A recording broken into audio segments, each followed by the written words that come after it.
Cotier. All right, man. Welcome back. This is Dr. Coach A with another episode of One Life to Live with Dr. Coach A. Again, if you're looking for me, you can always find me on X. I believe it's what everybody call it these days. You can also find me on Instagram. Things sliding at the bottom of the screen right now in the banners. But I've got somebody that is really cool to me. Somebody that I look up to, somebody that I call a friend. This is someone I've known for a short while. In fact, we met at a very happy place. Most people say don't do this, but a lot of people I know have said go ahead and do it, which was at a wedding. And again, I'm definitely happy. I'm excited that he's a good friend of mine. He was a top 3 player at 2 positions coming out of high school. Ended up signing with the University of Miami. This was back when leather helmets were phasing out and they were going into the good stuff. He's a father of one amazing 9-year-old daughter who goes by Lillian. My guy's been coaching now for 15 years. He's been in 3 different states doing it, 5 different high schools, also coached at the college level. If you're ever looking for him, you can find him on YouTube at HEMP Entertainment. That's Hemp Entertainment. And it's Just Damn Sports Podcast. Welcome, a good friend of mine and someone I look up to and I get to pick on a daily basis. This is the real Coach Big Arms Zellner. Well, I'm not the biggest arms. Remember that goes to Jason Jones. But I'll take many big arms. But like the big arms is Jason Jones. So I'll take dog, I'm telling you, it's all you. You are the Big Arm Zellner.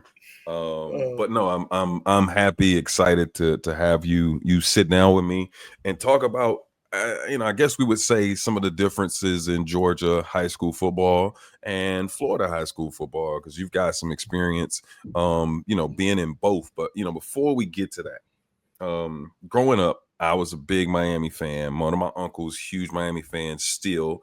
In fact, I am no longer a Miami fan because all of my Miami gear was stolen by a young lady that I was talking to back in the day. This is way before I met my wife. But she stole all my Miami stuff. Like I had some good Miami hats and everything, and she took them. But you, of course, played there. How was that? Well, first, let me talk about something. It's probably a good thing she stole them from me, because we don't want you as a fan. Like, you know what I'm saying? Like, we probably never wanted you as a fan in the begin with, but we definitely, you know what I'm saying? As you grew up, we said, hey, listen, we got to revoke his fandom. So good job to the lady who took it. All right, very good job. Hey, listen. For a little while, I would go out downtown and I would tell women I was Travis Benjamin. So yeah, really good Miami wide receiver that played down there. So yeah, people thought I was him for a while, so it worked out for me. Yeah, I was Miami. I think you're a little bit taller than him, though. For real? I think not by much, but I think you're a little bit taller than him. I think that's crazy. Yeah, man, that's crazy. Oh man, what was the question? Yeah, I'm sorry, I got lost in the fact that somebody stole from me. No, so what was that like? Like, what was it like to get that scholarship offer to go to Miami? Well, I'll tell you, man. First time, anytime you ever get a scholarship, man, that's the greatest feeling in the world. Coming out of high school, like I really didn't know what I was going to do. Like my dad told me freshman year, 18, you're either in the military, you're out this house. That's it. So I thought I was joining the military. And then I started kind of getting picked up on a little bit on people's radar my sophomore year. Junior year, skyrocketed. And then senior year, I thought I was going to Clemson. I thought it was Ohio State and Clemson. Ohio State was just a little too far for comfort. I'm a Florida boy. I was down south. I was a down south boy, but I lived in Florida majority of my time. I did move around a lot when I was younger, Army brat. But so Georgia, Florida, Texas a little bit. But Florida was my home.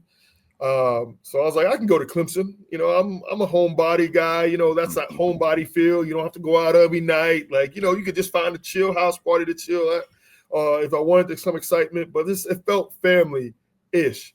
And then I got the call the week before signing day. Hey, come to Miami, take the little visit, last visit. You know how the last visits are. That means they bring in everybody.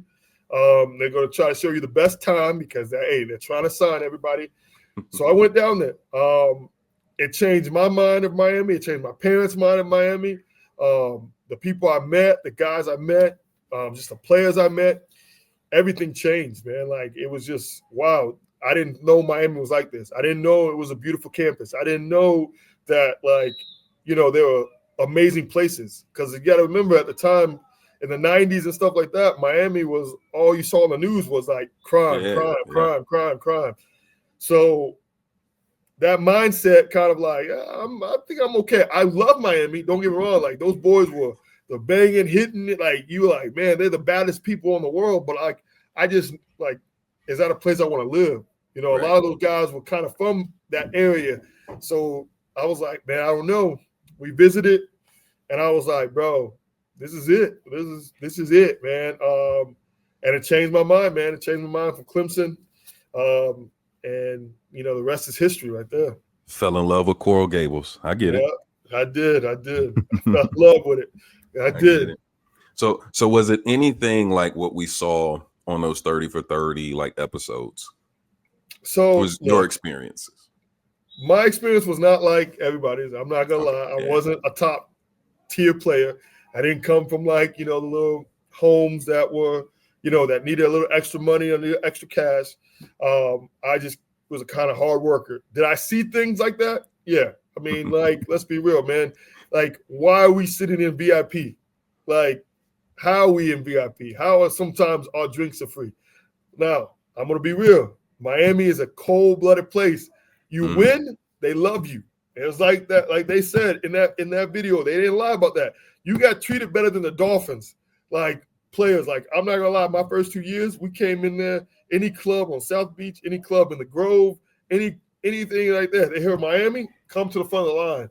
You know what I'm saying? Like, you know, superstar. We started losing. It's like, yo, who are you? Nah. Where's your ladies at? Where's all this? Go to the back, bro. We might see you in a little hour or two when you finally make it up to the front. Oh man. But no, look, I'm not gonna sit up here and lie. It was like that, you know what I'm saying? Like, but it was like that everywhere. You know, Miami just made it Miami because it's flashy and everything like that. Right. But like, players getting paid, all that stuff, like, you know, under the table, you know, it was like that. I mean, people had to eat, man. You got to remember, man, people are coming from kind of like hard times. Yeah. So you telling me like, yo, a guy taking me out to dinner is breaking the law? Like, that's a violation. Yeah. I can't eat tonight. Yeah, it's crazy. Eat tonight. Like, so that was crazy. But like, you know, if you played well, you were going to get rewarded. You know what I'm saying? You want to see some finer things in life if you played well. So, I mean, that just happened everywhere. That just wasn't Miami. We just highlighted it, but definitely. I'm not going to ask you about, you know, the crew if you was a part of it. I was not there, man. I came in the year after.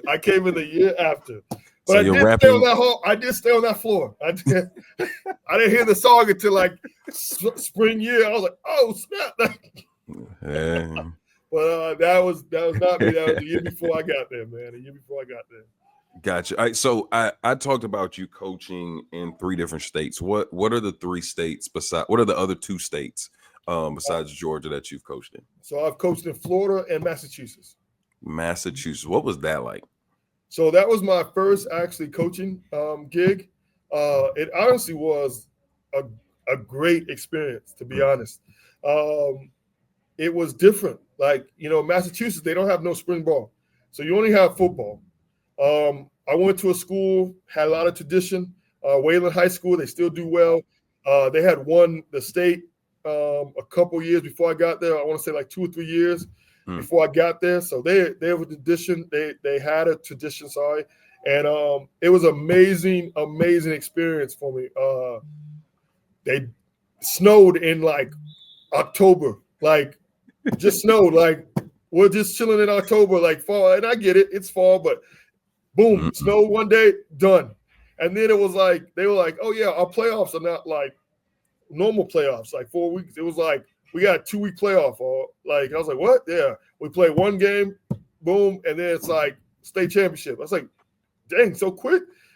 One, they start outdoors, and two, they got to beat the snow that's coming in December. Right. So like, if you're not done with football, you ain't playing past like a certain time because hey, those blizzards are coming and they keep coming.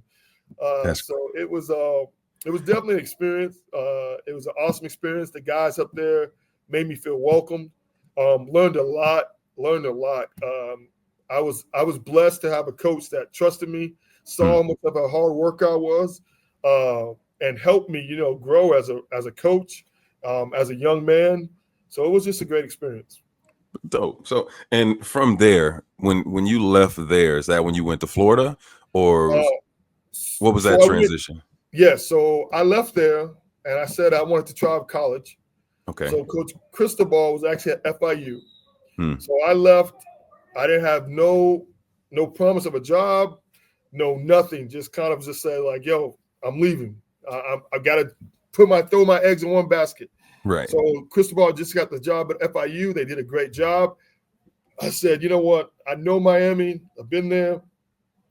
Let me just go and see what I can do. So I applied to FIU for my master's. And I said, if I can't get on as a GA, I can get in school and maybe just be around and hopefully just build, Definitely. So that's what I did, man. I got into school. I hit up Coach Cristobal. I said, listen, I'm in town. He I just got accepted at FIU. If you need some volunteers, anything like that, I'm your guy. So he interviewed me. We had a great interview. He made sure I was in shape. Then he was like, you kept yourself in shape. Okay. I think that kind of put me up there, because he's a workout buff, man. Like if you ever been around him, man, like he don't play, like he's a workout key. So, and he was like, yeah, man, volunteer. I can volunteer spot. Little did I know. All right. Now at the time, volunteers were only supposed to be 3 days a week. Okay. Oh, shoot. Yeah. It was only like, hey, you volunteered. It's only 3 days a week. I found myself there every day, twice on Sundays, bro. Like, you know what I'm saying? Like, so I was there, but, that helped me, gain leverage. Like, I actually became like a undoctrined GA. Like, you know what I'm saying? Like, I volunteered so much, people thought I was a GA. Like, I had a little office space in the GA's office. I worked my butt off, man. Like, whatever the coaches needed, I just worked my butt off, and I was able to, travel with the team. I was able to do a lot of things just because, like, yo, you're technically a volunteer. We don't have a GA spot for you, but you are working just as hard as these GAs, man. And great GAs. I'm not taking nothing from them. They taught me a lot, but I was just helped to lighten the load because, like, they only had two. And if anybody's out there watching, ever been on a college, two GAs, man, they put in so many hours. Like, so if anything I could do to lighten their load, I tried, man, and I did my best to my ability, bro. Especially now, because you look at, across the board, and you're looking at schools having GAs, and you're talking double digits that they're having now. So I can't imagine sitting around with, 3, including you. Yeah. So that's crazy. I could imagine all the work and hours you guys were putting in with just 3 of y'all. So definitely kudos to y'all for that. And I can tell now, and you saying, and you're giving kudos to those guys about what you learned and how hard you worked. You can see it now in the way you operate and do things. And I didn't shout this out earlier, you being the current DC at Brookwood High School. I can see from a day-to-day basis just how hard you work. So knowing that was what you went through and that's what you had to go through, it just makes sense now. So how did you end up, or why did you end up saying, I'm going to leave college and go to the high school level? So I had some family issues. My dad got sick. And as you know, like, being a GA, and especially I was volunteer, so there's no money in that. Yeah. There's no money in that. You know what I'm saying? So to help out my parents, man, like, I had to leave and get a job, and it was crazy because they just, at that time, just opened up to now they're going to have 4 GAs.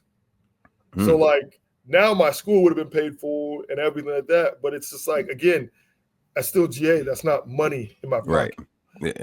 So I knew I needed to go, get a teaching job and start getting paid, man. So what I did is I left and I started subbing and coaching in high school, and then eventually got into the teaching, got my teaching thing. So I was still in school at FIU and still trying to become a teacher full time. Well, started subbing and coaching, just to earn money to, kind of help out my parents, man. They've done so much for me. So that's why I left, and, I haven't looked back. I'm not regretting that decision. Right. So. Yeah, I mean, you get to hang out with me, so I wouldn't regret it either. Shoot. I regret that decision. I wish I never spoke to the only other black man at this wedding, but it was more than just us. It was another black guy there. I can't remember what his name was, but yeah, he was exactly. There. Exactly. Well, it's okay. I'll wait until you find it, because I will never find that name. I'll be honest with you. In fact, I don't think the person whose wedding it was knows that there was another black guy there. It was probably he probably crashed the wedding, and it was like, oh, at least I know there's two other black people. There's two other black guys. Okay, I can be here. We did the national head nod, everything like that. Exactly, yeah. And that was it. I'm sure I talked to him because I think him and his wife were talking to my wife and all that stuff. But yeah, neither here nor there. So how long? So you spent 1 year in, what was that, Minnesota? Minnesota. I don't know why I got Minnesota from. What? I spent 2 years in Massachusetts. That's what I meant. 2 years in Massachusetts. Okay, yeah, and so after football season, let me say a year and a half, because after football season, you was done with that. Second year, they hit 2 blizzards back to back. I said, "Hey, it's time for me to go." I told the coach, I told everyone, I said, "Listen, man, I appreciate y'all so much, but I gotta go." 2 blizzards back to back. I'm talking about, bro. I couldn't do it. As someone once told me, they heard a black friend of theirs say, "We's a tropical people." Yes. Listen, sometimes Georgia's a little too cold for me, but not that type of cold. Especially January. Yeah, I was ready to move. So definitely. All right. So 2 years. George in the back. He just wants to get into the picture. Look, I see you, George. So 2 years. He don't know. He don't know you're still here. You gotta get a sausage biscuit. Okay, George, come on, man. Get out the picture, bro. This guy. All right, so two years in Massachusetts. How long were you in Florida? So I went to FIU, then I went to coaching, high school, like subbing and coaching. So I was probably there six years. Then I went up to Georgia for my first stint in Georgia, where I was at Dublin and Jones County. So I was at Dublin for 2 years, Jones County for 1. Okay.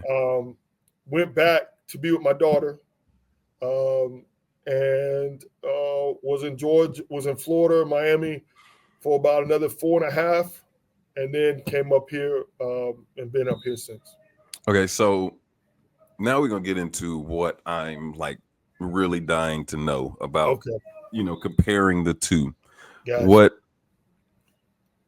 What made you come to Georgia as opposed to staying in Florida? So the first thing was I wanted to be around places where they pay their coaches good football. So I looked at Texas and Georgia first. Don't get me wrong, Louisiana, right? Alabama, they do got great programs. But I looked at Texas because they're like one of the states that pay their coaches the most and pay them well.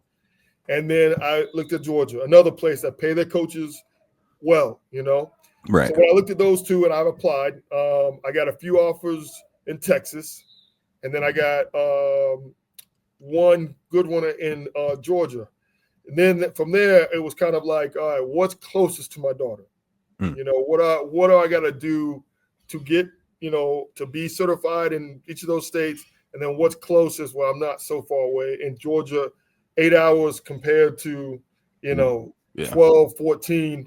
I was like, I got to take, because I was driving there and back. When it was time for me to get my daughter, I would drive. Now I make a little bit more money, I fly, but that's neither here or there. You know Right, what I'm right. saying? Big ball over there. Yeah, I see you. yeah. I see So, you. Let me get $2. yeah. But no. So I looked at that and I chose Dublin, Georgia. Okay. So I guess I knew money would be a factor. And I knew that because we constantly hear the narrative of coaches in Florida don't make a lot of money. And we also hear head coaches will leave Florida to come to Georgia just to be assistants to make more money. Why is that? Well, I mean, I think it. Like, as a coach, you put in so many hours. Right. In high school, look, we get paid pennies. Every coach knows it. You really do it for high school for the love of the game. Right. Like you really do. Like, I know you could complain and stuff like that, but you do it because you love the game and you love the kids, right? It really isn't about the money, because if you look at it, what you get paid after taxes, coach's stipend after taxes is like less than what anybody would make in a year. Like, it's 2,000, maybe 3 if you're lucky. Mm-hmm. But in Florida, the coach's stipend was $2,000. That's the assistant coaches, no matter what level, whatever, $2,000, and that's before taxes. So you're looking at $1,700. Right. Give or take, maybe 15 if you're lucky. You know what I'm saying? Like, yeah. And so I just think that it's that's why a lot of coaches are leaving, man. They're like, look, I'm putting all this time and I'm not getting anything out of it. Like, I'm not, like, cost of living has gone up tremendously. Oh, yeah. Tremendously. It's not like it was back in the day. So if you're a single dude, and you don't have a wife, and you know what I'm saying? Like, you don't have a teaching job and you just try to coach, you ain't making a living. Like, and it's hard to, whatever job you get, to go out there and coach, is put the hours in to be a good coach, to build relationships, everything like that. So you have to try to work in the school system. Well, so everybody flocks to the school system, most of all PE teachers, right? Like, well, all PE jobs are, hard to get. Yeah, you can't get one. It's like, bro, like, you got to do it. Now, I do special ed and, different subjects, but like most people are struggling down there, right? Right. And it's like, bro, like, I'm busting my butt to get these kids to the next level before them. And most of the time, those administrations really don't care. Like, they don't care about sports. Whether they're the number one school district in America, they really don't have time to care about sports. They want their teams to do well, but at the end of the day, like, they're not going to pay you guys extra money because you're a coach. Like, you're a coach. Coach, be quiet, move on. This is how much, because, like, at the end of the day, I hate to say it, but it's like a dime a dozen, like, down there. Like, they're going to find the coach. Because everybody want to be a coach. Everybody want to be a coach. Yeah. So that makes sense. The only thing is like, with all the schools down there, you're going to run into a lot of bad coaching, because, when you do finally get a coach, it's a guy that's, a part guy. It's a guy that's, just don't really know about coaching, don't have time to just really help you out, coach. Or like, hey, the coach's friend from around the way, I need you, bro. I need another body out here. Like, you look at our staff, we got 12 plus a freshman staff. Right. I don't think I've ever had in Florida more than 8 guys on staff. I've heard about, You know what I'm saying? And there's spots like that here in Georgia where it's the same thing. And so I get it. That's tough. So it's just tough down there. Don't get me wrong. You have powerhouses down there that pay their coaches. Most of the time they're private school that can pay their coaches a little bit more. Like your St. Thomas's and stuff like that, Columbuses. Some of these, like Venice, in a big area, only kind of one school. But again, they all have each their struggles too, to pay their coaches and to keep good quality coaches. It's hard. It's hard. Yeah. It's hard to keep good quality coaches. Yeah. But Georgia, majority of the places pay a little better, but the teaching pays a little bit better as well. Okay. So, you make a little bit more money teaching. Your salary does increase a little bit in some places, like you're not just making, but also they have a thing called your booster club. Yeah. Majority of schools got booster clubs. So what do those booster clubs do? Hey, here's an extra $2,000. Here's maybe an extra $3,000. You know, that makes a difference. Right. You don't have that in Florida, man. Like, you really don't. You can have your booster club, but like, you ain't really paying your coaches because you got to pay for something else that the school's not going to pay for. You know, like your hey, transportation or yeah. you know, Pre-game meals, they're coming out to pay all that stuff. Like, so you know, so those cost so much. And it's just like, you know, you want to pay your coaches a little bit more, but you really can't. So a lot of them move up here, man. So are the opportunities to win or to like coach better talent, like which is that a reason to leave Florida? Or is it just the structure and the money aspect? So I think the structure and the money aspect is probably the number one thing.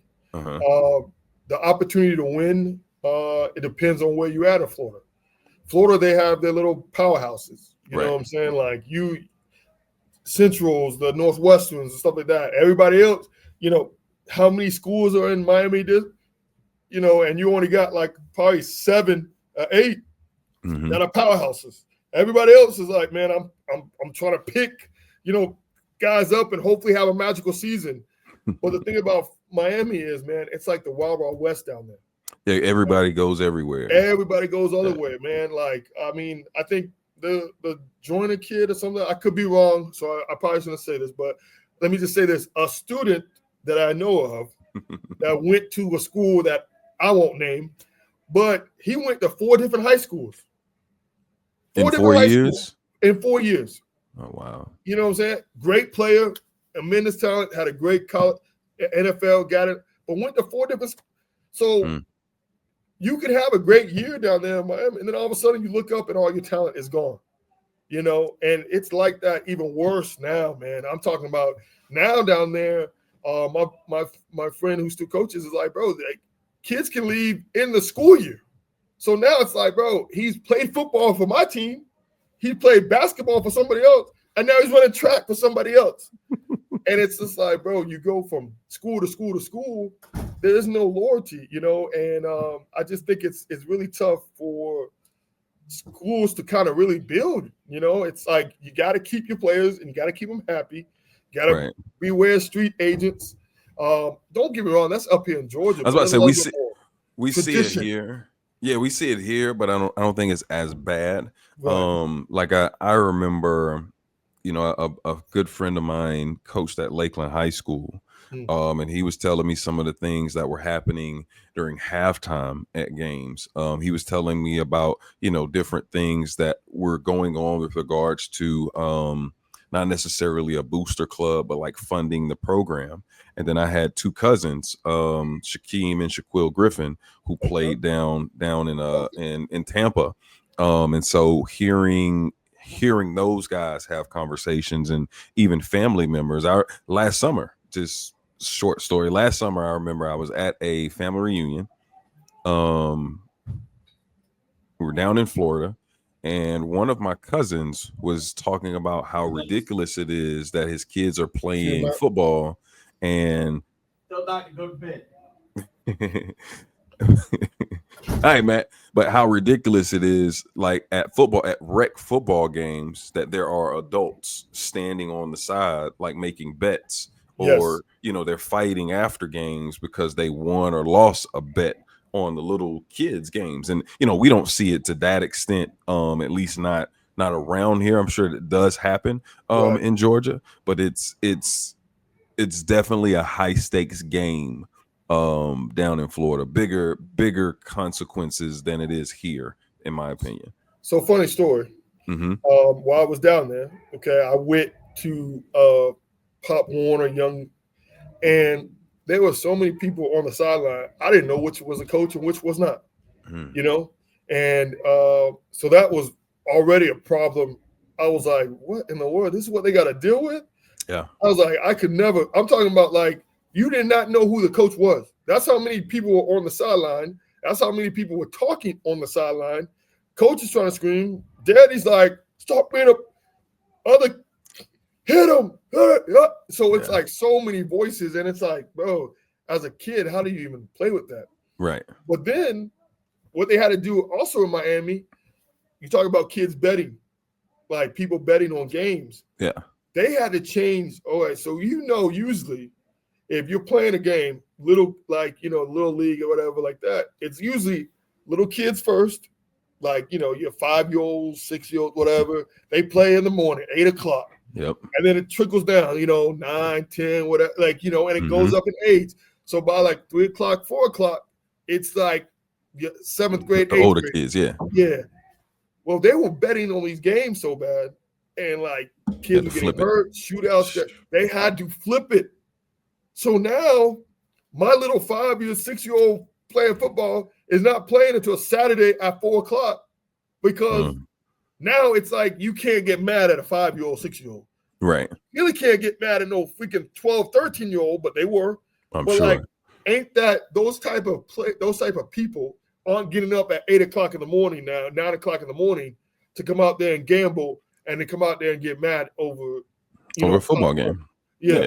So that's what they did. They had to flip it. I was shocked. I was like, man, it's got not bad. It's that like that. But yeah, that's how it was in Miami, man. Like, I don't know if they've gone back to it. People finally calmed down, but it was like that for a while when I was down there. The little kids were playing like I had to play at 4:00, 5:00 on a Saturday because they had to flip it. Like, God Almighty, yeah, that's crazy. I mean, and we see and we hear like the folklore stories about the different stuff that goes on down there. Like chasing rabbits, the gambling and betting on the rec games, all the different stuff like that. The paying paying them starting when they're 5 and 6 years old, and then of course now when they get to high school and college, like they're making millions of dollars, but that expectation has kind of been planted in their head that, well, I score a touchdown, I get $100 anyway. Yeah. So seeing and seeing all of that stuff, hearing about all that stuff from my perspective, it's just crazy to me. Like I can't imagine somebody in a couple years trying to gamble or fight because DJ didn't score to win a game.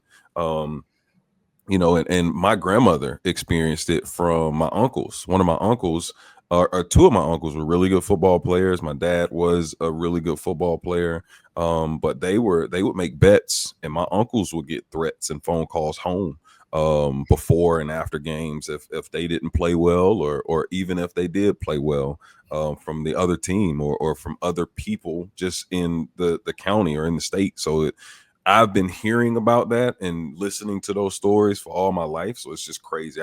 I couldn't imagine going through it. I was the one talking trash to other kids, but I wouldn't get in threats and I'm gonna kill you if you don't rush for 100 this week. Like that's bizarre and crazy to me. You were like that Eddie Murphy thing. I got ice cream after the game. I got ice cream.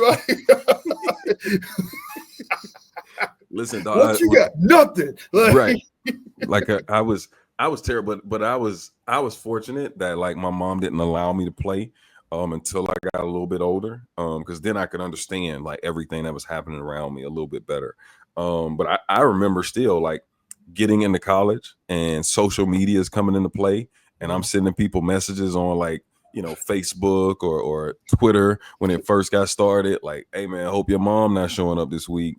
Like it's gonna be a long night for you, dog. I would tell your girlfriend to stay home. So like, see, that's why I never got on social media. Like I was on social media, but I never really fooled around with it while I played, dog. See, people like you, yeah, like that's one of those guys you like looking for after in the middle of the game, after the game, like, oh, where is he? There he is. That was me, though. I'm telling you, I played against a receiver that made it to the NFL, and I remember I sent him a friend request, bro, and he wouldn't accept it.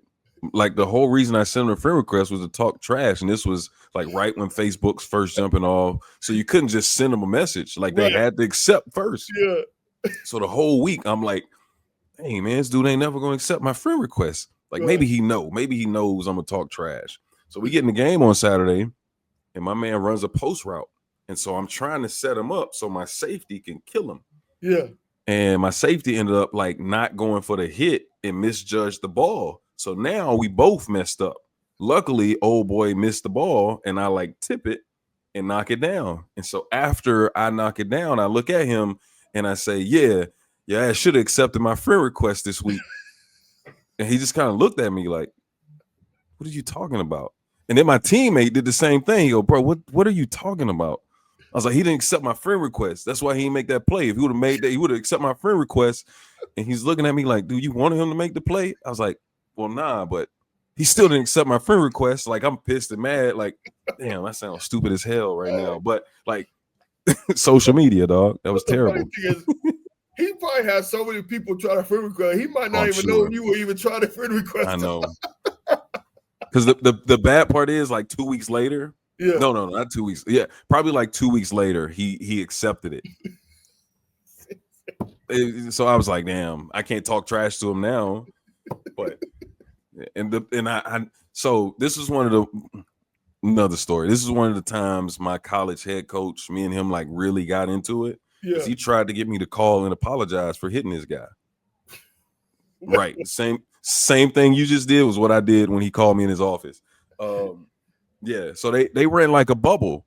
Yeah. Like we were playing cover 2 all week. It was, hey, whenever he's in the slot, like he's running a bubble, that means they're throwing the fast screen to him, knock him out. Oh, bet. You ain't got to tell me but once to run through somebody. Yeah. My man was in the slot. I said, oh, this is it. As soon as he took 2 steps, I triggered downhill. I'm talking about I ran through him. Like it looked like one of them things you see where feet in the air and somebody flat like that. Yeah, I ran through him. So anyway, that Sunday we go in and we're like lifting and doing all that stuff. And my head coach called me in the office, say, hey, I need you to apologize to this young man for this hit. I said, apologize? For what? Like, That's my highlight. I said, bro, you got the wrong one if you think I'm calling anybody to apologize. He said, yeah, man, look at this. And he put it on the screen and hit play. And like, I'm like, yeah, that's a good ass hit, wasn't it?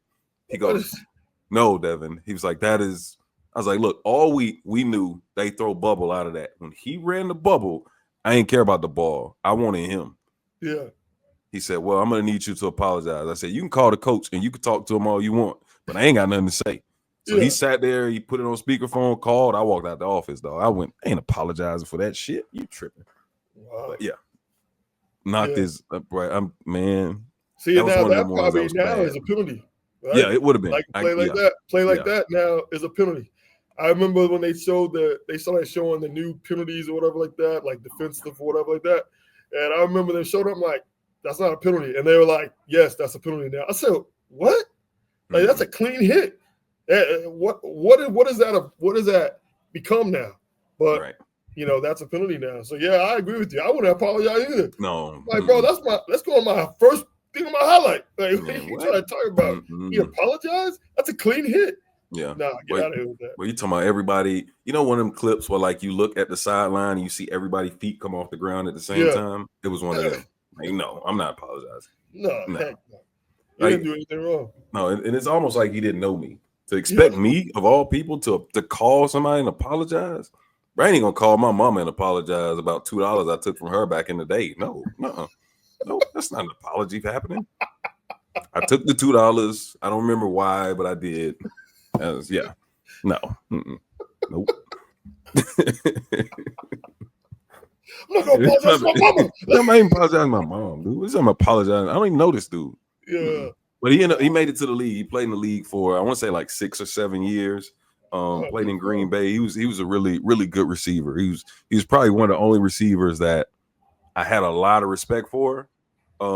Just because of how he approached the game and how he did things. He was really good. He was 6'4", and me, I'm 5'10". So the fact that like in our 2 years of playing him, he had 1 catch for like 6 yards. Like I tip my hat to that and be like, yo, he was a baller though. Because what he did to everybody else, I was like, God damn, I can't let that happen to me. No, you cannot. No, you cannot. Heck no, bro. Like, nah. I mean, and I think like most of the time, man, like we know you playing a gladiator sport, bro. Like you're putting your body on the line, man. There's a lot of stuff that can happen. You know, I understand it. We're playing a game, and now the money that people are making is astronomical, and I'm all for that, man. Make your money. But at the end of the game, man, it's a game, and you know, walking out on that field, what could happen to you? Like it's not no like, is what it is. Like, walking out into that field, what can possibly happen to you? Mhm. But you're playing it because you love it. You're playing it because it's a way out. You're playing it because, hey, this is going to put food on the table, everything like that. It's not, I know people want to try to sometimes knock it and say like, oh, that's not a real job or whatever. Are you providing for your family? Are you doing that? You're doing more than me. I'm Right. going into a classroom. To me, it's a classroom, it's a battlefield. Don't get me wrong nowadays. But at the end of the day, like, I'm not putting my body on the line. I was about to say, we're not risking. Getting hit by like, 300-pound linemen that run like a 4.4. Like, I'm not. Mhm. That's not happening to me. You Mhm. know what I'm saying? And I'm, and I'm watching these guys, and they are entertaining me.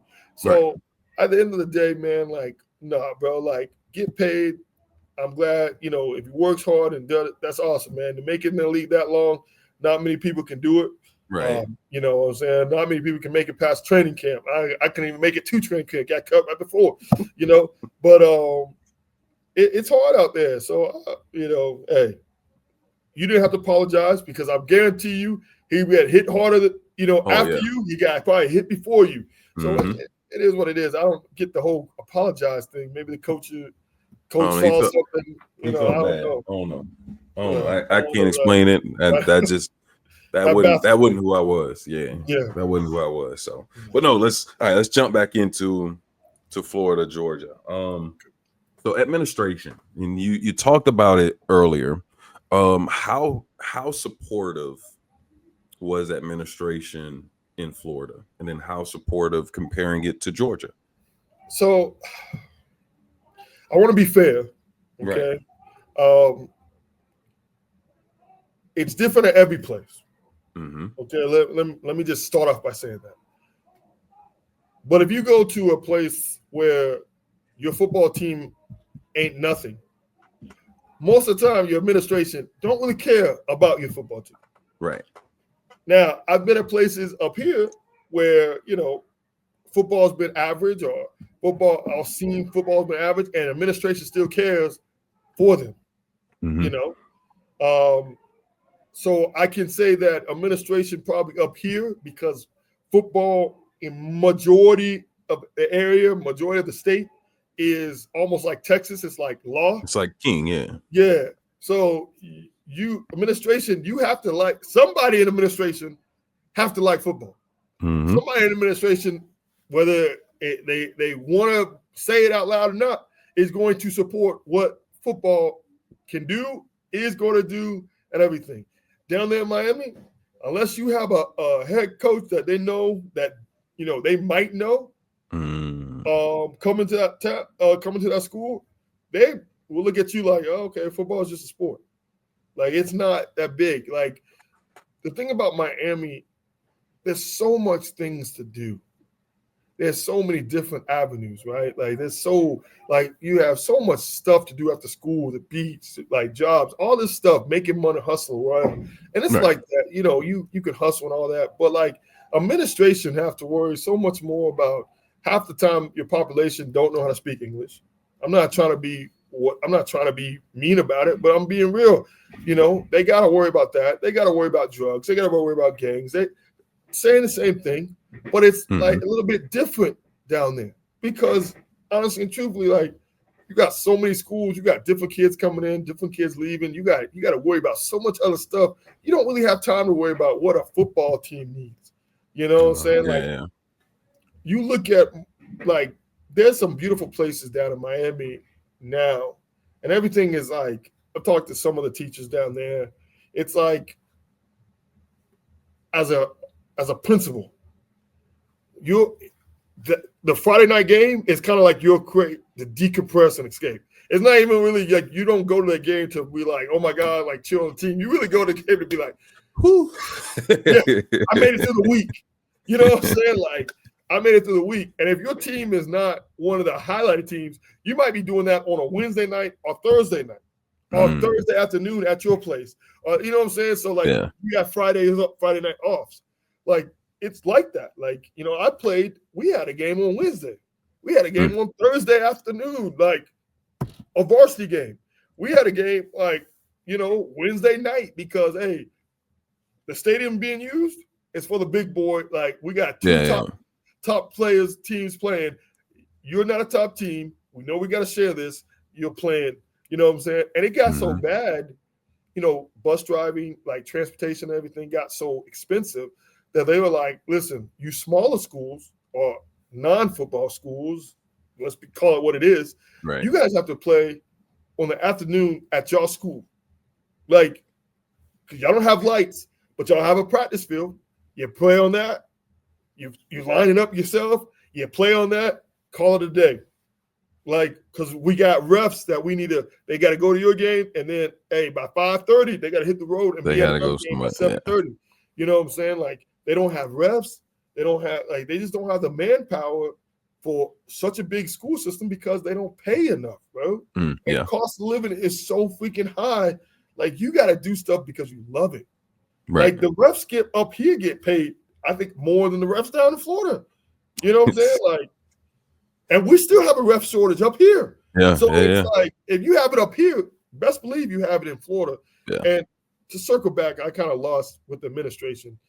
Administration, to me, is they love you when you're hot, when you're riding high. What can you bringing nice stuff to the school? Like at Varela, when I was we won the sportsmanship award. We won another type of award. So, like, football was bringing positive light. So administration liked football. Mm-hmm. Bring that negative light, or you do something that, for the most part, football administration just don't have time for you. Right.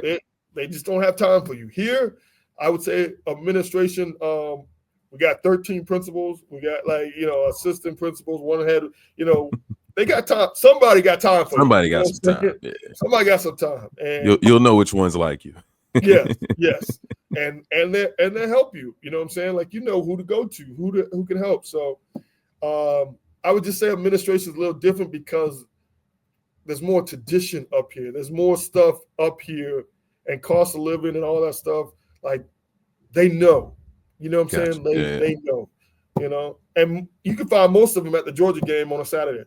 All of them. Because that's something to do, right? And the Falcons game. You go down to Miami, Saturday, they're at the beach. They're somewhere else. They ain't going to no Miami. I'm from Miami Hurricane. I played there, bro. Look at the stands, bro. And they be empty. Duke, it's crazy. Ain't nobody coming there, bro. The only time people come there are big time games. And there's nothing to knock the players and the teams and all that. Like, the Orange Bowl was rocking everything. But look when the Orange Bowl was rocking, look what teams were there. I was about to say Florida State, Virginia Tech, man, like, Florida, the good ones. Playing a Duke, man, you look at that stands then. Yeah. Half of them were going to be at the beach. Half of them were going to be casinos, just doing their own stuff. And that's the honest to God truth. Like, here in Georgia, bro, Athens is packed every day. Georgia Tech is Georgia Tech, because there's nothing like distracting them saying like, I can go do this.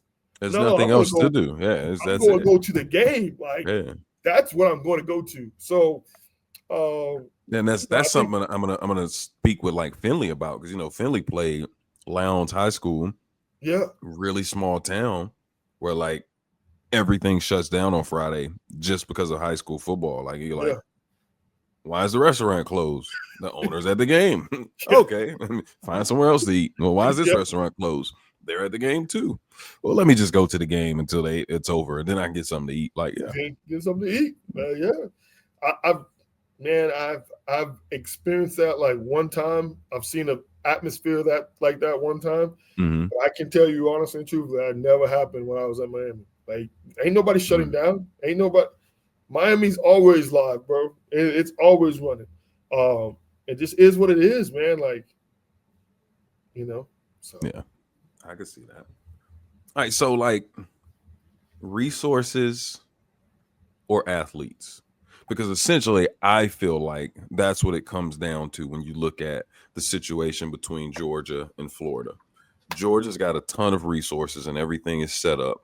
Meanwhile, I think if you talk to a lot of people, they would say that Florida's just got a ton of athletes. And I think now, I think that's a little bit more even than it used to be. But how do you feel about that? Resources versus the athletes? I'm a Florida boy. I'm gonna be biased. I think Florida has the top athletes in the nation, bro. Don't get me wrong. Georgia's there, Texas, everything like that. Don't get me wrong. Per capita is Georgia. One thing Florida can always do, we can play football year round. It never cold there, bro. You get 1 week, maybe 2 weeks where it's cold, bro. It's never cold. Georgia, it be cold. It be cold in Georgia now. Hey, listen, you ain't playing. I'm on live, bro. Kids, bro, young guys.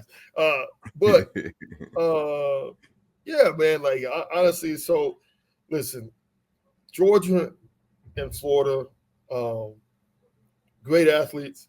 Florida has more resources. They got more money. Cost of living is cheaper.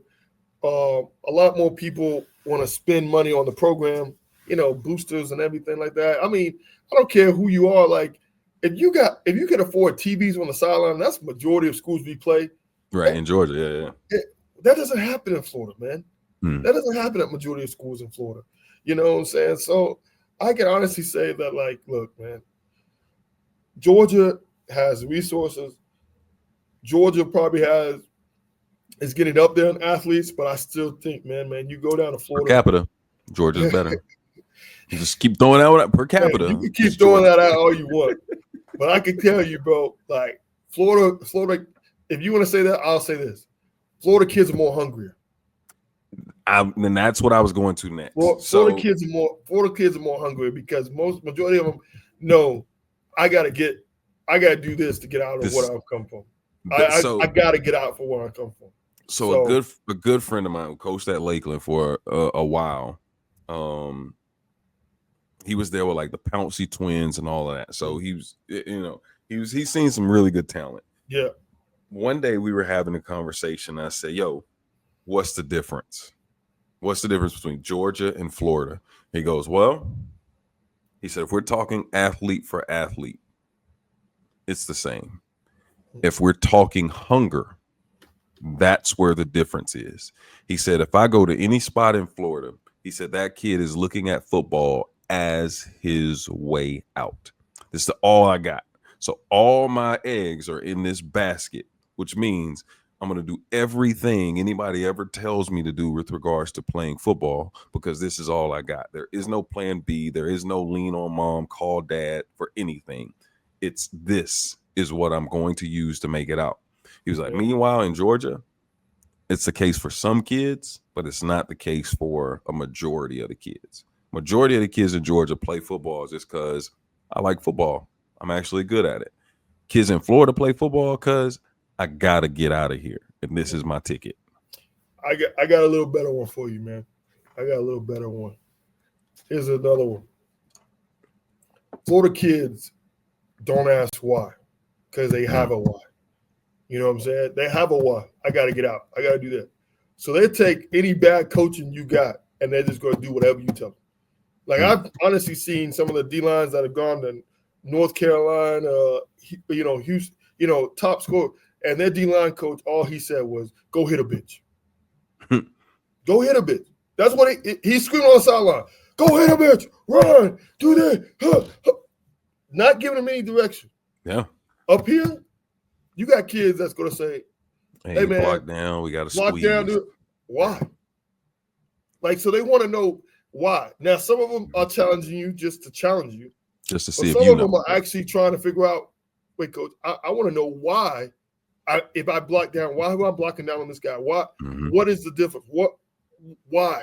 I want to know the why. Yeah. So I think that's a big difference, man. Like Florida, and that's you kind of have, not trying to say Florida kids don't have the IQ, but Florida kids are saying, like, coach, whatever you tell me, I'm going to do because I'm trusting you to get me out of here. Mm-hmm. And they're not getting coached out well, so they're not that redefined when they get there.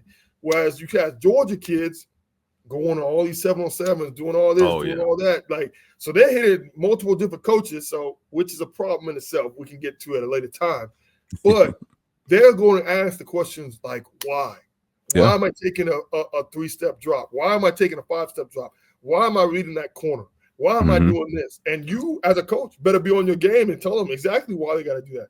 What are you looking for? What's the difference in that? So Georgia kids are probably a little bit more defined and Developed, maybe a little yeah. bit higher IQ than most because they got good coaching and the kids want to know, though, like, why am I doing this? Mm-hmm. Compared to a Florida kid is just saying, hey, man, I'm trusting you, coach. Like, I'm going to give you everything I got. I'm not going to talk back. We might get an argument, whatever like that, because of the surroundings I've been at or the grown up, like whatever. But I'm going to be here. I'm just going to give it all I got. Yeah. That's all I know. Because if I give it all I got, I have a shot to get out. Yeah.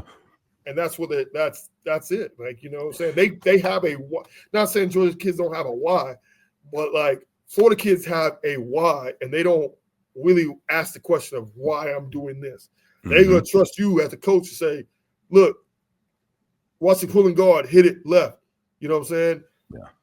And that's majority of them because it's just the coaching. Like, they don't really have great coaching.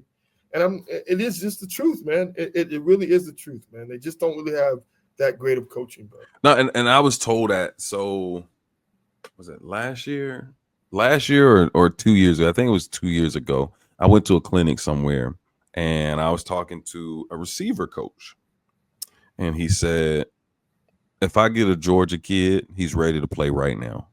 He said, but he's ready to play right now, but he's coming in with certain habits because he's so well coached that it's hard to break.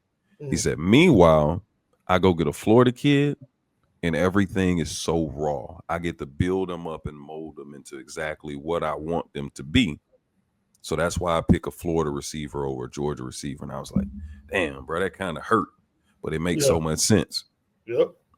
And I mean, and like you said, it's that way with every position. And you just use defensive line where it's the same thing. Like, I'm going to go get a kid from Georgia who's been taught, you know, I see a down block. If I'm a defensive end, I see my tackle down block, I'm going to squeeze and look for the puller, right? Meanwhile, you get that guy from Florida who, it don't matter what that guy do in front of him, he try to get to the ball. And that's all he know is I'm getting to the ball. So if that guy pulling, he running through his soul to get to the ball. Like, you know, I ain't know what he did, coach. I was just trying to get to the ball. Yep. So I've definitely heard that before. I mean, honestly, like, one of the greatest things I've seen, well, it just nails down to it. Miami Central played IMG, I want to say like 2 or 3 years ago, right? And IMG was winning a half. And then Miami Central coach came in there and said, man, scratch all the game planning. Let's do what we do. Let's do what we do. We're going man. Yeah. You got him, you got him, you got him, you got him. That's it. And we're blitzing. And they ended up winning the game. And the coach says at the end of the game, man, it wasn't even about game plan anymore. It was just like, our athletes are better than your athletes. And I trusted my athletes. To me, that's not an adjustment. That's not like, you know, oh my God, we can do this, we can do it. That's just saying to yourself, like, look, I got some dogs that need to eat, that know I'm telling them too much, they're thinking too much. Here, man, just play backyard football, bro. You know you're better than him, you know. And if I guarantee you go watch that game, it's probably sweep left, sweep right, zone right, zone read right, zone read left, throw the deep ball. Yeah. Maybe throw a quick scheme, and then IMG doing whatever, but it's man everything. And they just play it like they're running with you. You know what I'm saying? Like, they're just running with you. And that's what I think, like, man, sometimes like Florida just honestly and truthfully, they have kids that say to themselves, like, bro, like, I know I'm a dog and I could play. I know I can play this sport. I just need an opportunity, man. And you know, that's why I'm a little bit biased that I think Florida has better athletes. But you know, if we had paid the coaches a little bit better and all that, and you actually had more coaches, I think it would be so much a better matchup. I think it would be like, you'll see it, man. You know, Texas, they pay, like, even Texas, man, they pay their coaches, man, well. And I mean, head coaches plus assistants. Look, we can sit here and say, like, man, well, some of y'all coaches get paid. okay, 12 coaches get paid out of how many schools in the state? Where you look at Texas, majority of the coaches get paid. Yeah. Now, do they get the top schools like South Lake and all that stuff? You know what I'm saying? Like, yeah, those are outliers. You know what I'm saying? Like, who's making that type of money?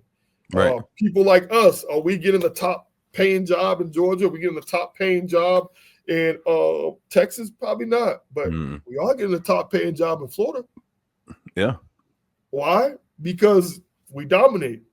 But the thing is you ain't paying us. So it's like you could be a top paying coach. I'm only paying you $8,000 after taxes. Yeah, coach, you can coach. You got 7 state titles. Yeah. And only make it what? Like you said, $8,000. Like and you see that a bunch. Like I for instance, if you go down past a certain line in Georgia, like there are certain schools to where you're making a percentage of your salary to coach sports. Like I know, hopefully I'm not wrong in this. I think it's Ware County where you're making like 15 to 18% of your salary extra to coach a sport. Wow. So like if you're making, let's just say you're making $100K, now you're getting $18,000 to coach that sport. Like that is crazy money to coach a sport. So you talk about, you look at, I would love to see what the current guy at Camden County, like what that difference in pay was for him to leave a school that just won a state championship to come up to Camden County. You know what I mean? Like I'm sure the pay raise was amazing. And I'm talking, and I'm just for me, for instance, I left Winder. While I was at Winder, I turned down some jobs. And I'm talking, I would have been $20,000 pay raise to take some of those jobs. So when I got my doctorate degree, like I already knew I can go anywhere else and make about 20 plus more than I would make at Winder. So there's no point in me staying here. Like I've got to go to help my family, to do what my family needs me to do to provide.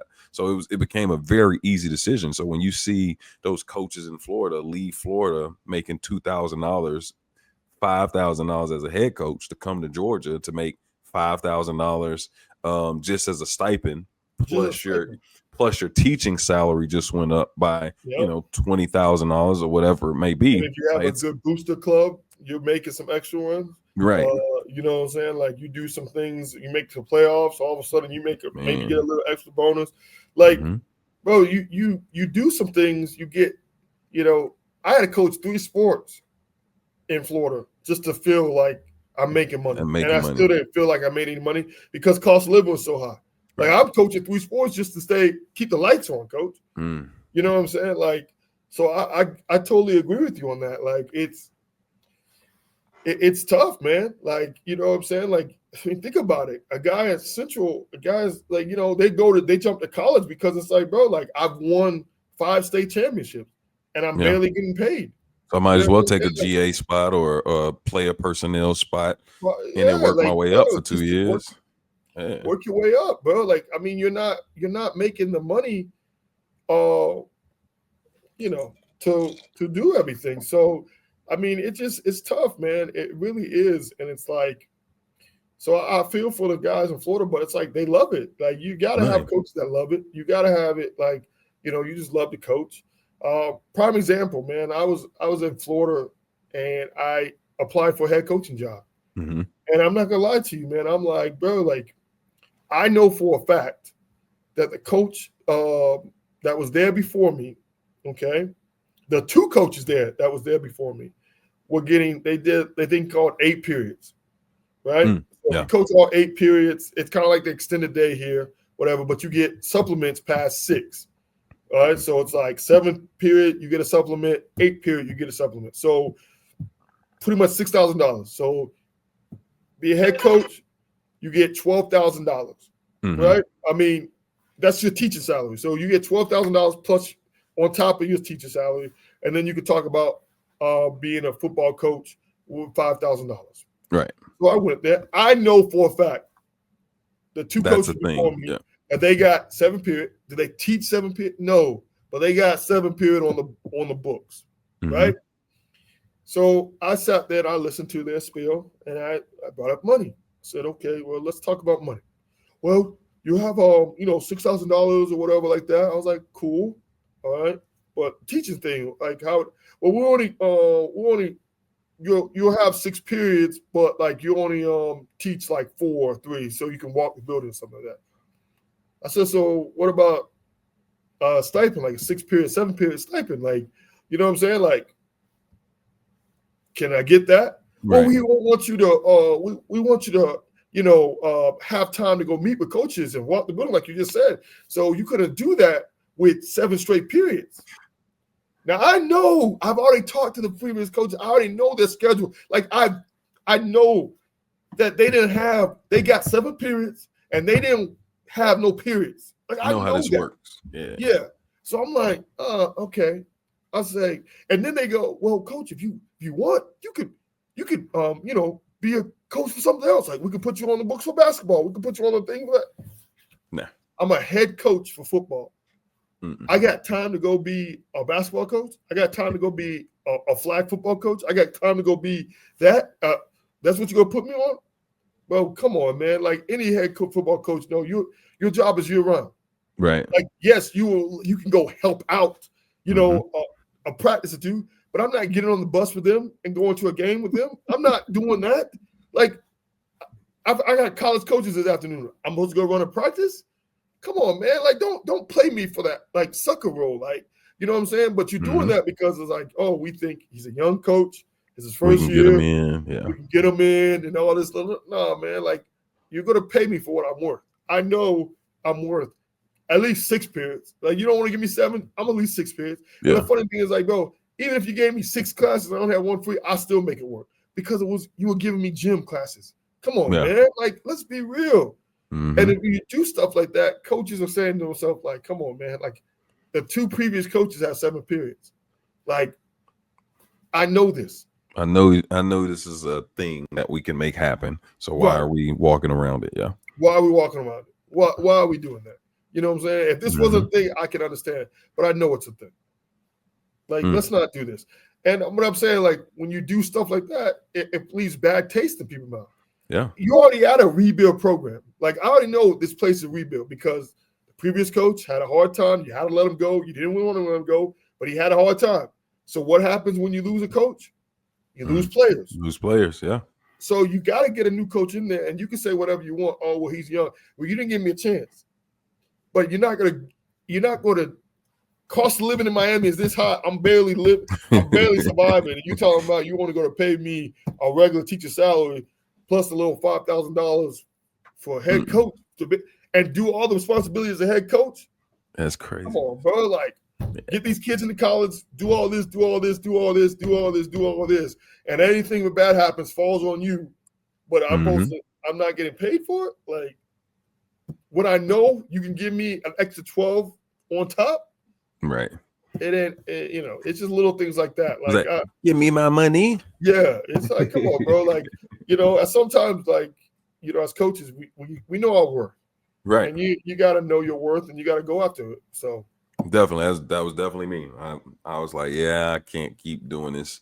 But at the time, like, I was early on when I'm turning down the jobs, like, it's just me. Yeah. Like, I don't have nobody else to take care of but myself. But then after a while, I'm thinking, dang, dog, I've turned down jobs at places where they won state championships that same year. So it's like, dang, I could at least had, a magical ring as opposed to a wedding ring. Yeah. I'm kidding. I'm joking. But I could have had a state championship ring. I could have at least been in that conversation to have or be attempting to get one of those. But instead, I was being very loyal. But then once I had kids, it kind of stopped being about me.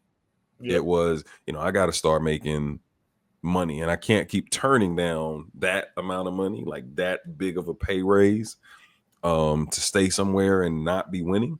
Like that's, it's hard to explain that to my wife. It's hard to explain. It would have been hard to explain that to my kids.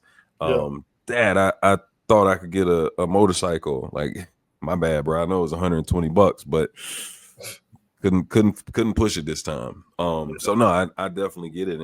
And again, like, I understand that aspect of why the coaches leave. Like, I know, was it last year there was a lot of push about, giving those coaches an hourly pay. And I was like, boy, if them coaches in Florida get an hourly pay, like even if it's $7.50 or whatever the minimum wage is, like imagine how much that salary is about to go up. Because the amount of time that we end up putting in, I was like, they clearly don't recognize the amount of time that goes in the summer, even in this time of year. Because I was just talking to somebody yesterday, like, I work harder between January to May than I do from June to December. And people are like, how? I'm like, you just don't get it. Like it's so much more work that goes in during that time. So no, I get it from the money standpoint of leaving and coming up. The opportunities. I think the opportunities can kind of be even on both sides, because I think, you go to the right spot in any state, you can be successful and win and get that ultimate goal of a state championship. But with regards to the resources, like I don't think you could beat the resources that you get in Georgia unless you go to, like you said, Texas or maybe Louisiana. But even, you watch certain things about Louisiana and you go, nah, I think Georgia's on a different level than even Louisiana. So I can see and I hear all those conversations, and that was why, for me, I wanted to openly have this conversation with you, because I knew you were somebody that has experienced, life on both sides and even played down there. So you've got to see it up close and personal. So hearing your perspective, like, I greatly appreciate that, and I greatly appreciate you for sharing that with me, and for anybody that's going to listen to this. I still think, Georgia's got some of the better athletes. I'll give you guys Travis Hunter back because he is a Florida guy, so I won't even throw that name out there. However, he was developed here in Georgia. So if we talk about like really good coaching, I think there are amazing coaches down in Florida. I think that, we spoke about Coach Riles, who coached you when you were in high school, who is by far one of my favorite coaches here in the state of Georgia. And I think his track record and everything he's done speaks for itself. So when you start talking about, the level of coaching, I think Georgia gets the nod because so many of the good coaches in Florida come up here. Like, they leave Florida because of, the way things are down there. And like you said, it's a matter of pay. It's a matter of resources. It's a matter of the admin and support systems and the booster clubs and the infrastructures like that are set up. That just makes such a huge difference. And, I don't think a lot of people understand the work that goes into putting that infrastructure together, because even in certain schools here in Georgia, they've got a booster club, but it's not doing what a booster club at a Beaufort or a Brookwood does, right? They just got a booster club to say they got a booster club. Like, yes, they raise money, yes, they take care of fees, but they're not necessarily taking care of the coaches. Which is a huge part of what this game is about now, especially right now. Like, if the coaches aren't being taken care of, they just gonna dip out. So, somebody I work for was always very adamant in saying, if we don't take care of the coaches, trust me, they're gonna leave. And it's hard to keep a really good staff together because, everybody's got those dreams and those ambitions of, if I'm not going to be a head coach, at least I want to be a defensive coordinator. If I'm not going to be a defensive coordinator, I want to be an offensive coordinator or a strength coach or something along those lines to climb that ladder. And that's always the beauty of, what we do. You get to meet people and see them when they're young and then watch them grow up, which I think for us, we're seeing that with some of the coaches around us. I don't have that ambition of being a head coach. I think for me, it was on the table. So I threw my name in the hat just to see what would happen. I didn't get it. I didn't have any hard feelings about it. I just kind of, walked away from the situation. I would say I agree with you on that. Is like some of the things that that we look at nowadays is there's so much stuff that's going on that pulls you, right? Like you're a Right. coach and everything pulls you. Everything is like you win now, they're trying to get you. You know, you lose now, somebody's trying to get you. There's no more of that tradition of like, you know, we got to keep this staff together. We got to keep the staff together and just build and continue to grow. Now it's like, bro, like how can we, you know, they had a good season.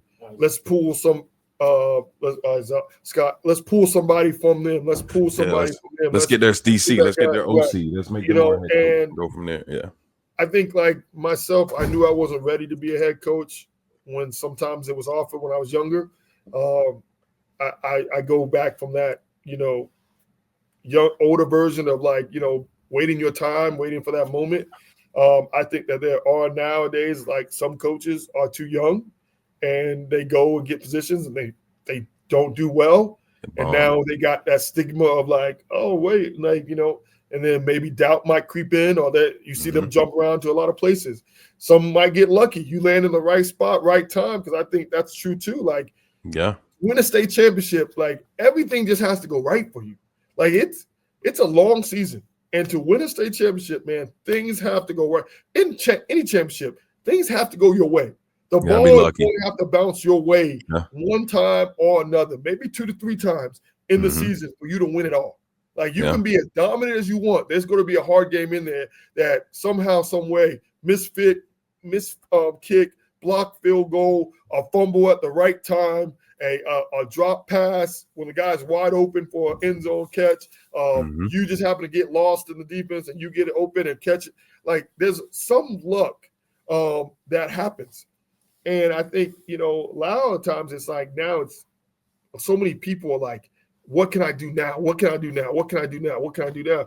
That you have staffs, like good staffs, and, you know, it's going to fall apart after a year. Like, it's not fall apart. Like, I don't want to make it sound terrible, but like you're going to lose people. And like as a head coach, you understand that, right?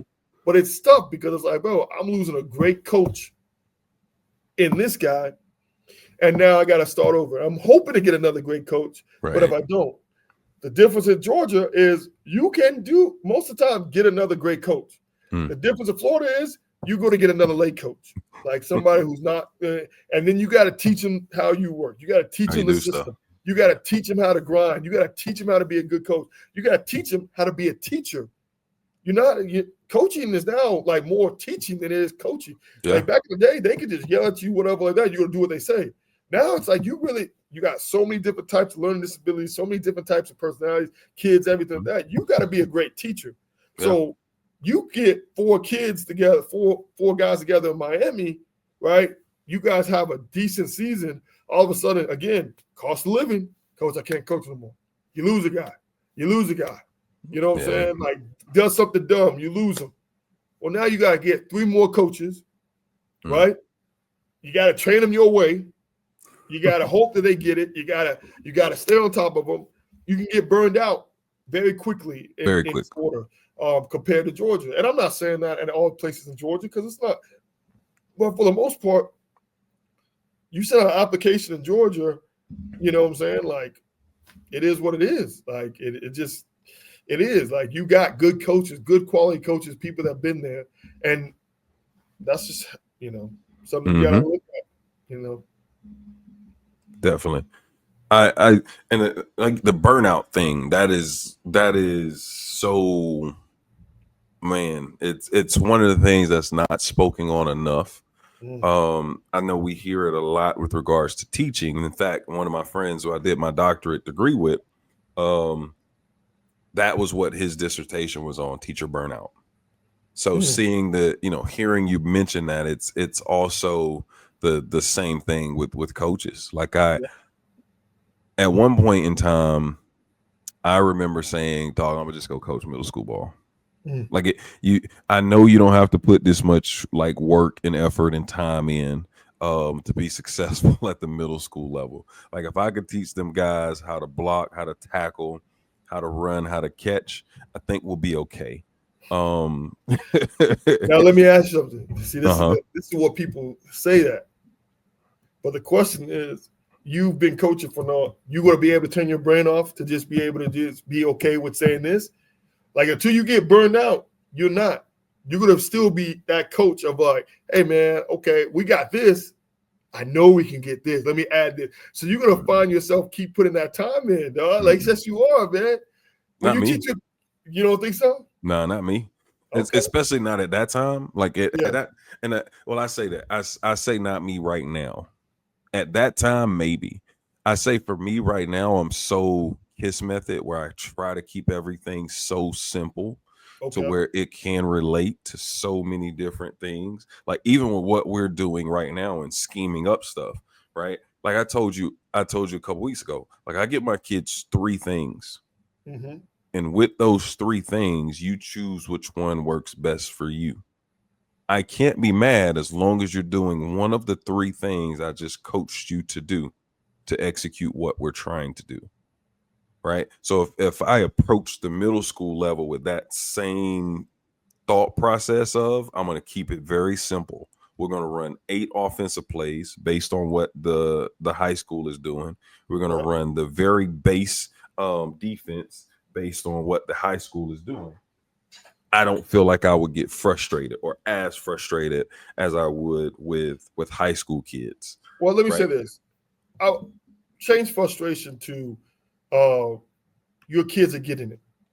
So now you go to add, right? So now it's like, okay, I can now improve their football IQ because they're picking up my simple way. Like, so now instead of frustration, it's more of like, you're building. Okay, we're molding.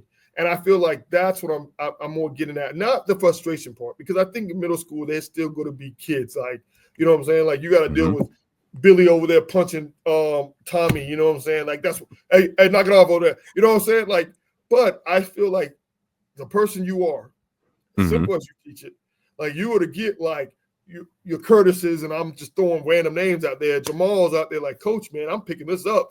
Like, you know what I'm saying? All right, now, hey, let's try this. Or let's try this. And it's like those wheels will start running about, you know, how can I improve his IQ? You said no. I think the way you are, I feel like that's how you would be. Now I say no too, because so I coached 9th grade. I mean, not 9th grade. I coached 9-year-olds for a year. Okay. Right. And when I coached the 9-year-olds for a year, I put together a defense. And with the defense I put together, I knew my Mike linebacker was a really good football player. And I knew that whatever I put in, he could process it. Right. But he could process it. That don't mean the other 10 on the field could. Okay. So for instance, I could make a phone call. Right. One of my blitzes was Miami. Right. And so we would Miami. He already knew what the defensive line was going to do. He made sure the 2 guys that were blitzing understood that they were going. And then from there, he was able to make sure we were aligned correctly. Right. Outside of that, if I add any more to his plate, now he's going to start overthinking it.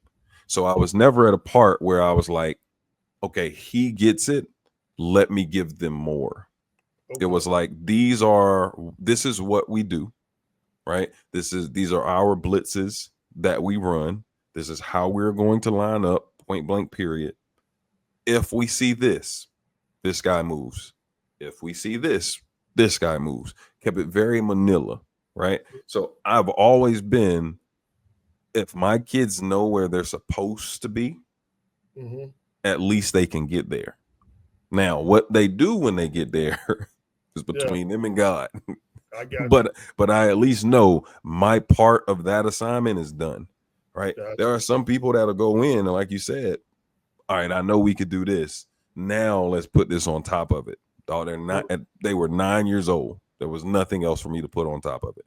They're in the 8th grade. There's nothing else to put on top of it. So if they want something else on top of it, they'll add it when they get to high school. If they want something else on top of it from our level, they'll give them that shit when they get to college. Okay. Hey, listen,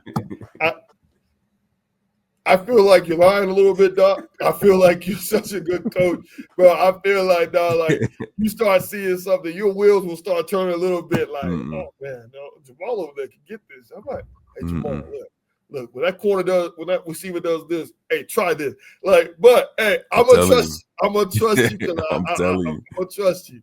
But No, listen, I have a feeling that you'd be like, listen, I was so bad at at ninth grade ball. Like I think we went 5-2. I think that's what it was, 5-2 or 5-3, something like that. So, but no, like no. I'm saying I was so bad. Like this was my thought process. When you watch little kids, they always give their best player the ball, right? Correct. And when they give their best player the ball, they try to do what? Run him to the wide side of the field. Yeah. They never let them outrun everybody. Yeah. Okay, so if that's your thought process, I am blitzing off that edge to force you into the sideline every time. Yeah. Right. So that's all we did.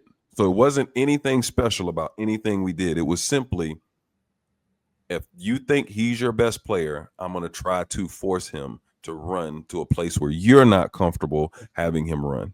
So now it's not even the kid anymore.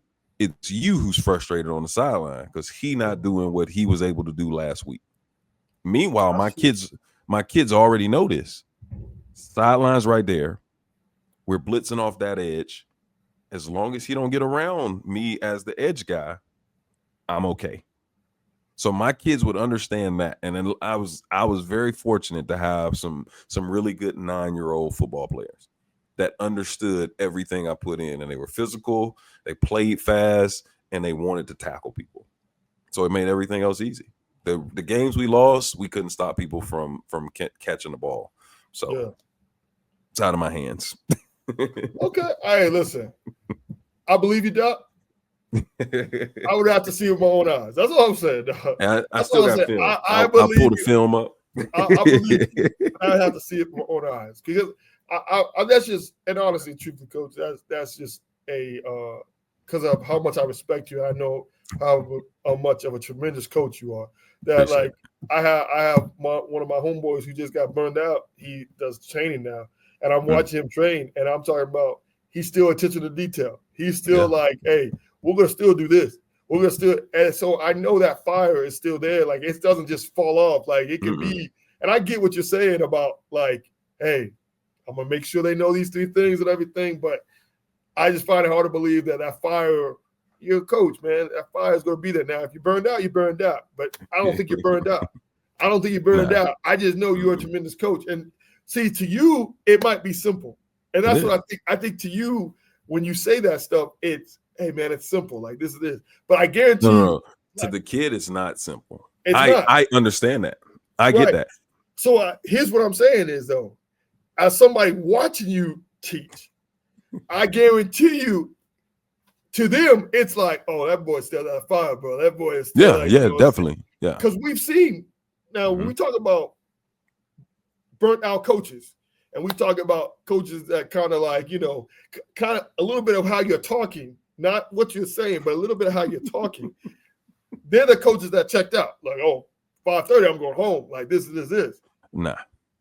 I'm still saying to you, the way you coach it, it might be simple, but I guarantee you the way you coach it, that fire is still there. And you're like, oh, definitely. Yeah, definitely. Oh, okay. That man over there coaching now, coach.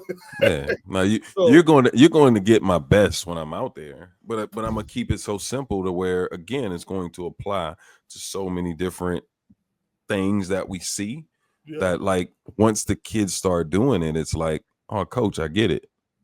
Right. But there's no need to add more tools to the toolbox. Right. Okay. All right. Now you got that piece. Now let's make this piece of it better. I got you. Right. So that's how I look at it. Right. If I could teach those kids at 9 years old, all right, look, I've got to play with my hands. Right. You see too many flippers and whatever people like to call them. No. These are what's going to help you win games. Right. So I need you to use these and be violent with them. Strike and get hands on. Right. If I can get you to do that part at 9 years old, imagine how happy that middle school coach was when you walked up there and he saw you willing to do that. Yeah. Like, oh, shoot, this kid can use his hands. Right. Yeah. Oh, dang, he could play off that block. Right. And from that aspect, I feel like I did my job. Right. I've coached a ton of kids that were undersized, right? I might have showed you one of my safeties that was 5'5". Yeah. At one point led the state of Georgia in interceptions. Him and his twin, they were both little short guys.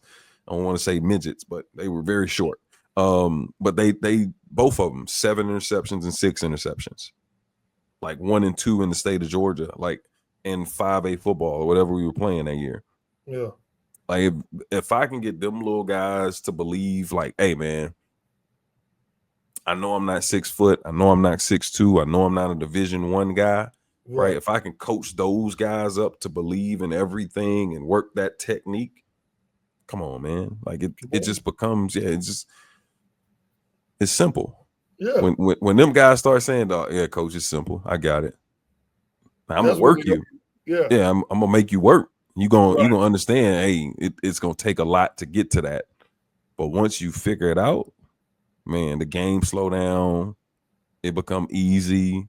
Everything looks smooth. One of the best compliments I ever got. We took some kids down to West Georgia defensive camp when it was like a huge deal, and McKeitron was there and all these other schools. And I remember one of the guys walked over to me, goes, "Man, those your DBs?"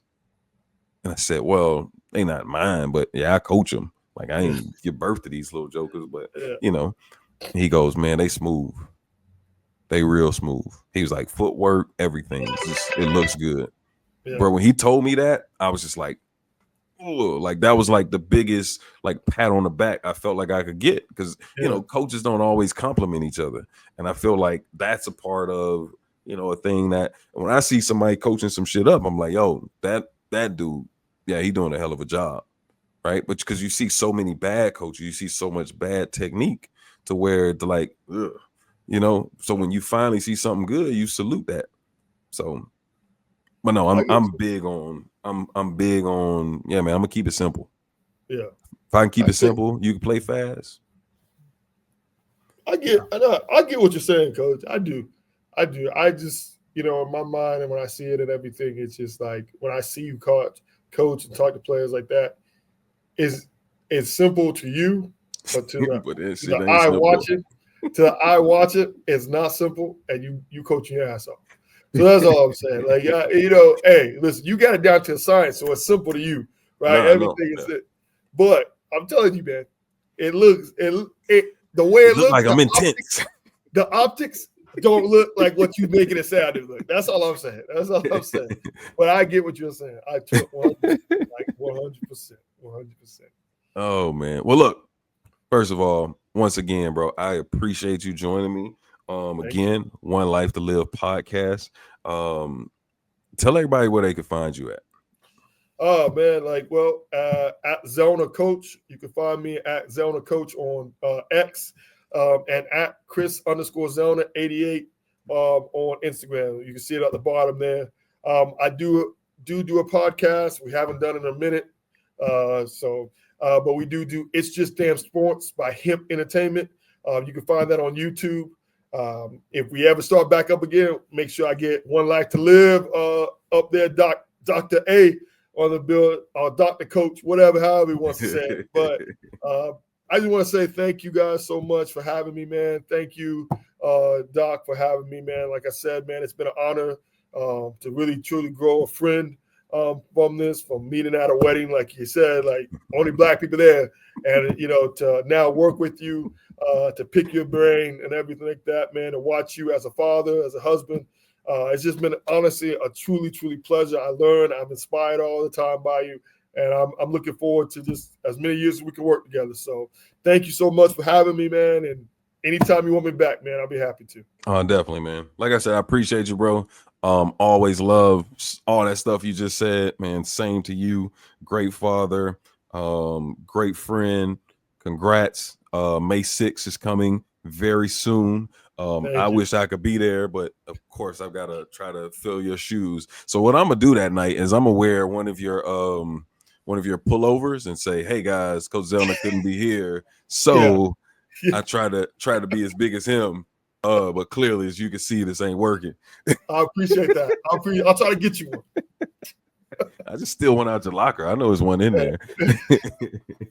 But no, appreciate you guys. Thank y'all for tuning in again. Another episode of One Life to Live. Again, if you're looking for me, I am on X at 1, the number 1 LYF, 2, the number 2 LIV, and then the number 3 One Life to Live, and also at Dr. Coach A on X as well. So appreciate you guys for joining me.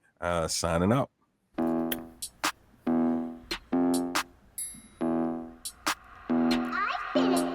Fotiel.